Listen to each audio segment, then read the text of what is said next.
son. The day you were born, the very forests of Lordaeron whispered the name Arthas.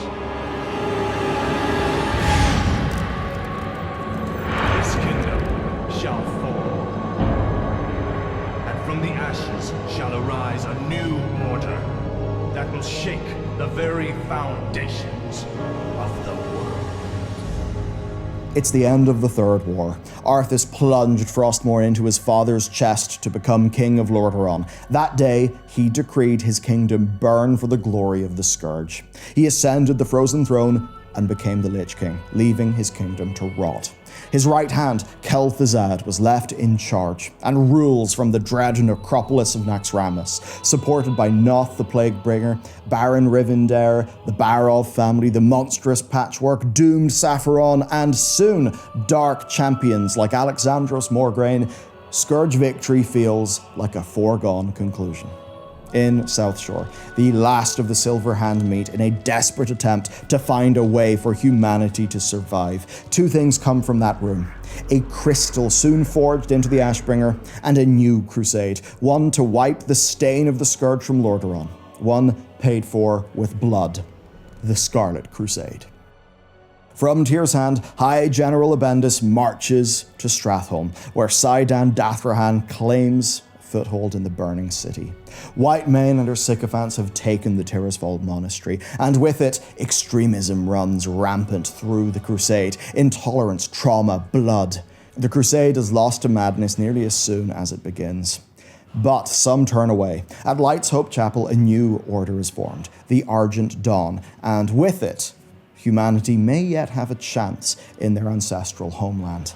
Today, we are talking about one of Warcraft's most brutal wars, the one we've never seen in-game, the war in the Plaguelands. Trust me, this one is going to be quite the ride.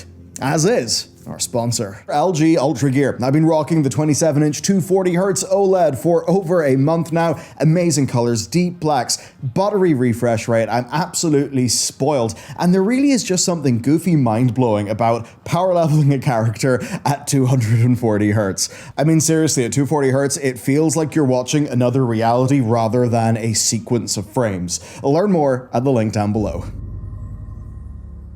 What I just described is Lordaeron at the end of the Third War. That is how Warcraft 3 ended. Yeah, there are a few other things I could mention, like the Forsaken or the Blood Elves, but back then they're part players. The biggest stories were unfolding in the Plaguelands. Then World of Warcraft launched, and we got to Lordaeron, and we realized that the story did not go into stasis after the Third War, that in fact a lot had happened. Who were these Argent Dawn guys? How the hell are they related to the other new, totally bonkers group, the Scarlet Crusade? What did the Dreadlords Balnazzar and Varamathras get up to? Between Warcraft 3 and World of Warcraft, Lordaeron's brutal story continued. What happened that time may be one of Warcraft's greatest stories. And it begins in Southshore. Alexandros Morgraine, High Lord of the Silver Hand, had gathered his closest friends and allies. He brought to them a void crystal taken from an orc warlock during the Second War. When they tried to destroy it with the light, a most miraculous thing happened. It transformed into the very opposite, a light crystal. It was so powerful we now presume it was part of a Naru brought from Draenor. But before they could celebrate, Saidan Dathrahan arrived and told the meeting that Arthas had just disbanded the Silver Hand and culled Stratholme. They decided that the Scourge threat was too great and a new crusade would need to be fought in secret. Morgraine and Inquisitor Fairbanks went to Ironforge to have the Ashbringer made. General Abendis, Inquisitor Asilian, Arcanist Doan, and Lord Saidan Dathrahan then traveled to the most secure fortress left to humanity, Hearthglen. Against them marched Rivendare's Scourge from Stratholme, Barov's cultists from Scholomance, and legions of fresh zombies from Araj the Summoner, a lich in Anderhall. Until now, the Scourge had gone uncontested, but Arthas be damned, the Silver Hand were now fighting back. Hearthglen was immediately put under siege by hordes of undead, and as the corpses mounted at the gates and plague began to seep through the walls themselves, Alexandros and Fairbanks returned from Ironforge with the Ashbringer, laid waste to the Scourge and broke the siege. Alexandros had two sons, Renault, full of pride and ambition, and Darian, younger but filled with love and duty. But the news was out. The order was in ruins, Uther was dead, and now Arthas had murdered the king. The end times truly had come. It was so desperate, the most radical voices became the loudest. Small indiscretions became blasphemy, and everything turned toward the basic fact of survival. Abendis became a folk hero to the people, but her worldview became intolerant, even of the living. Organizations like the Brotherhood of the Light, who had long been a radical sect of the Silver Hand, spread their teaching. But with the Ashbringer, there was still some hope. An assault was mounted in Stratholme, led by Alexandros and Sidon Dathrahan. The city's lord was Baron Rivendare, but the Dreadlord Balnazar was truly pulling the strings, and this is where we reach the first tipping point. Dathrahan, a stalwart, if a bit radical paladin, was separated from the group. Lost and alone in the ever-burning fires of the city, he was cornered by Balnazar, murdered and possessed.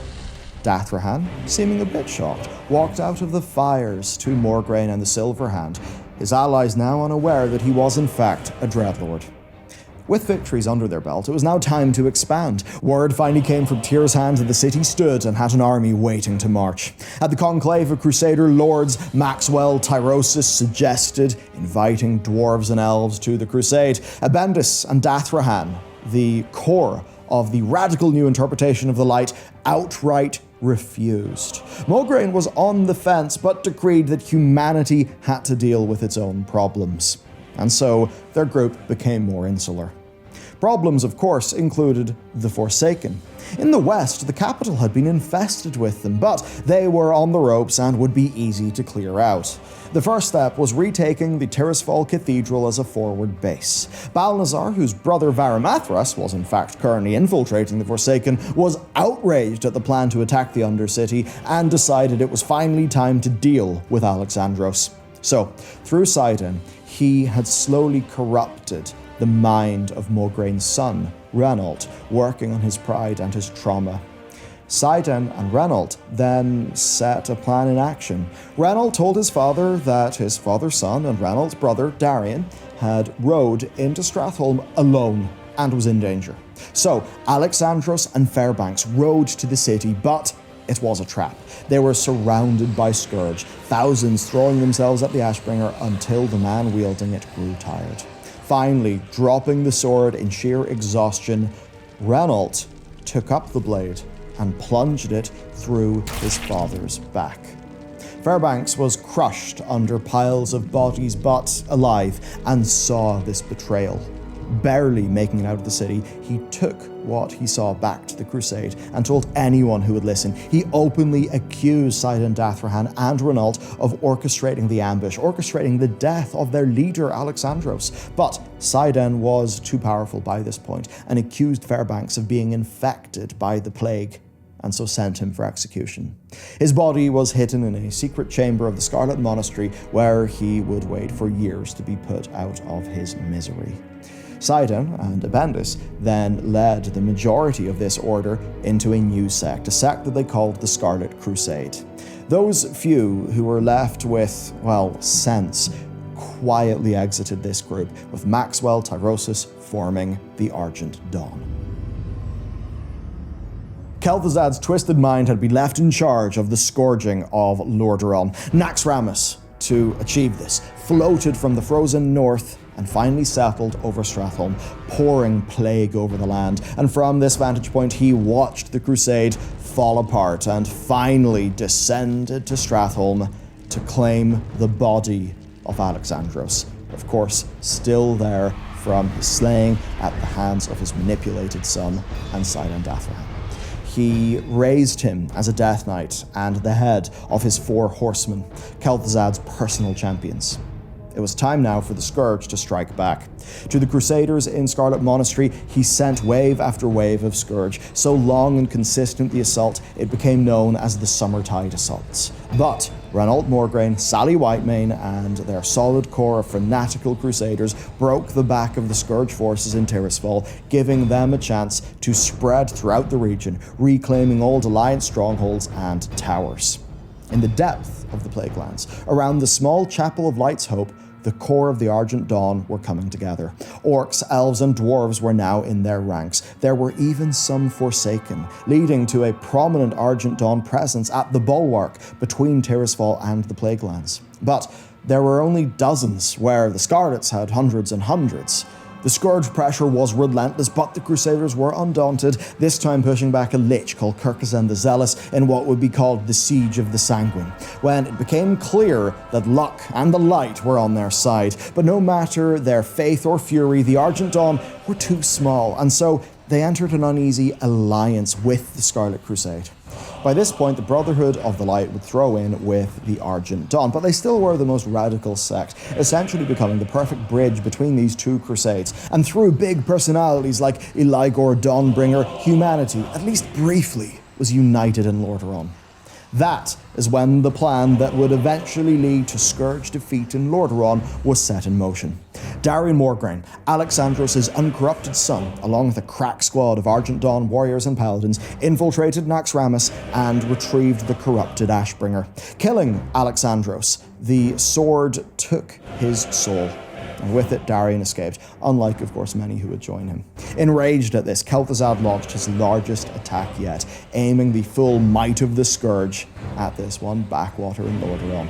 And this was the first battle for Light's Hope Chapel. Light's Hope may be small, but it was hiding a big secret. Built underground are a huge series of catacombs, which one day would become the Paladin Order Hall. During the Silverhands fight, earlier on in the war, they retrieved the bodies of fallen paladins from Stratholme and laid them to rest in the catacombs. There were hundreds of them now, and Kel'Thuzad wanted them. But more than that, he wanted the soul of the last Morgraine. He wanted Darion. So he planned the largest assault yet. Meanwhile, Darion had discovered an old hermit living in the wilds of the Plaguelands, a once famous paladin, Tyrion Fordring.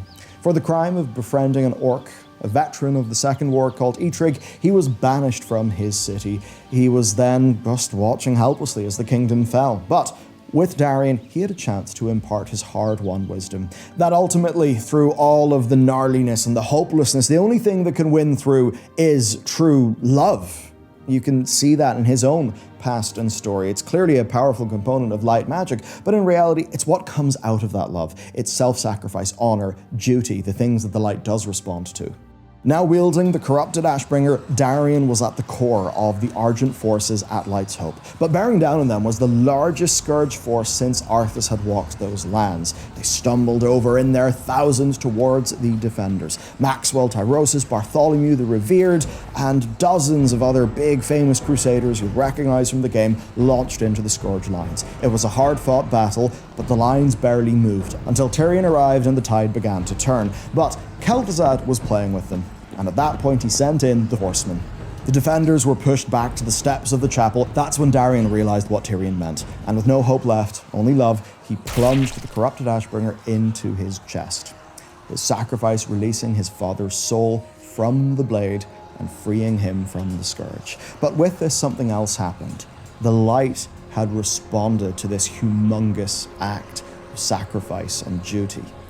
With it, the souls of hundreds of the dead paladins from the catacombs flooded the hills of the Plaguelands, turning the Scourge they touched to dust. At this, Kel'Thuzad merely laughed. He would pay twice that again in Scourge. Corpses are cheap. He got what he wanted. He took the body of Darion Morgraine and returned it to Naxxramas, raising Darion to replace his father as the leader of the Four Horsemen. That then is where Lordaeron stood on the eve of Warcraft launching. Kel'Thuzad floated above the Plaguelands, with Darion leading the Four Horsemen and the full might of the Scourge being back. Maxwell led the few remaining Argent Crusaders as they tried to spread their message of hope and defiance through the Alliance, looking for champions to come to Lordaeron and to help. Abendis and Sidon Dathrahan led the Scarlet Crusade from Tyr's Hand and the Scarlet Enclave in Stratholme. As the Scarlet Star waned, the Argents would rise. From a core of desperation, they eventually would bring the war to Icecrown itself. But as we, new players, first set foot in the Plaguelands, one war had just ended. humanity was truly on the brink. And from there, we know what happened, because we were the ones who fought that war back in vanilla. I hope you enjoyed today's video. I think this is one of the most just special and exciting stories in Warcraft. We did trim quite a lot to fit this into one video. It's the sort of thing that if I had unlimited time and budget, I mean, man, you'd love to put together a mini-series in this sort of thing, wouldn't you? So many big, legendary characters, amazing action scenes, incredible moments. It truly is one of the greatest stories out there in World of Warcraft. Okay, well, there's other videos to check out, plenty of lore in this channel. I hope you enjoyed today's video, and I'll see you next time.